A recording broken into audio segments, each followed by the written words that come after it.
Keajaiban pertama dalam penciptaan ini berawal dari dalam tubuh seorang wanita, dalam organ yang disebut ovarium, dengan proses pematangan sebuah sel telur.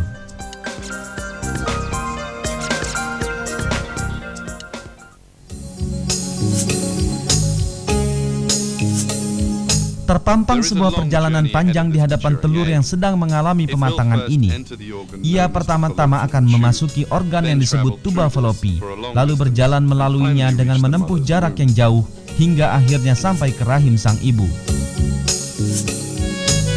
Sesaat sebelum telur yang matang dilepaskan dari ovarium, tuba fallopi telah siap untuk menangkapnya. Dengan gerakan-gerakan sensitif, ia mencoba menemukan posisi sel telur ini di bagian paling atas ovarium. Sebagai hasil pencarian ini, tuba fallopi menemukan telur yang sedang mengalami pematangan tersebut dan menarik sang telur ke arahnya. Dan akhirnya, perjalanan sang telur pun kini telah dimulai. Sang telur diharuskan melakukan perjalanan sejauh keseluruhan panjang tuba fallopi. Tetapi ia tidak memiliki organ yang membantunya untuk melakukan tugas ini seperti sirip atau kaki. Untuk itulah, suatu sistem khusus telah diciptakan untuk perjalanan telur ini.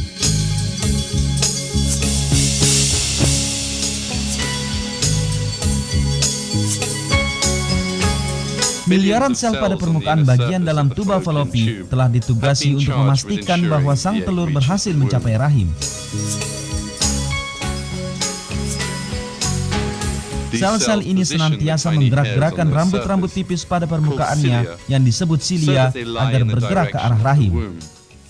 Dengan cara demikian, mereka menggiring sel telur ke arah yang benar, persis seperti memindahkan suatu barang berharga dari satu tangan ke tangan selanjutnya.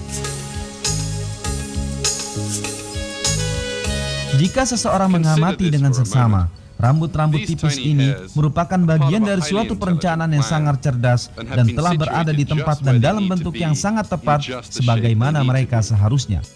Mereka semua secara bersama-sama melakukan sebuah tugas pengangkutan, semuanya menuju ke arah yang sama.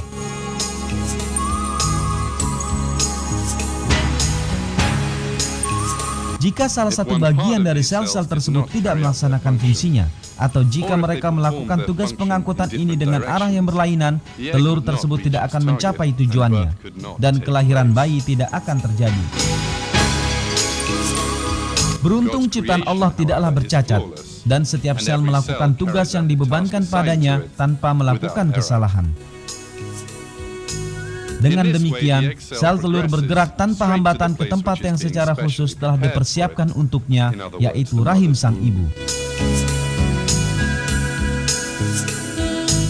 Tetapi sel telur yang begitu hati-hatinya sedang diangkut ini memiliki masa hidup hanya 24 jam.